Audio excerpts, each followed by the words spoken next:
2025-এ কন্যা রাশি জাতক জাতিকাদের কেমন কাটবে? 2025-এর কন্যা রাশি জাতক জাতিকাদের প্রমোশনে ভীষণ ভালো একটা গ্রোথ আসতে চলেছে, নতুন সুযোগ আসবে। রিলেশনশিপের ক্ষেত্রে এক্সট্রা এফোর্ট একটু দিতে হবে। হেলথ ইস্যু তেমনভাবে লক্ষ্য করা যাচ্ছে না। যাদের যাদের হেলথ ইস্যু আছে তাদের মেয়ের পর থেকে আস্তে আস্তে রিকভার হবে। যোগা এই বছর মাস্ট। রিলেশনশিপের ক্ষেত্রে একটু ভেবে চিনতে কথা বলাটা উচিত। এবছর ধৈর্য রাখতে হবে।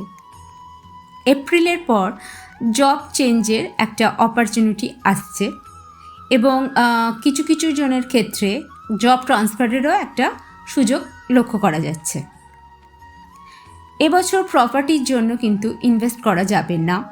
যারা যারা ইনভেস্ট করার কথা ভাবছো তারা পোস্টপোন করো এবছরের জন্য। থার্সডেতে ইয়েলো আইটেমস খাবার ট্রাই করবে। এবছর গণেশজি এবং মা চন্দ্রঘণ্টার উপাসনা করবে। সকলে ভালো থেকো।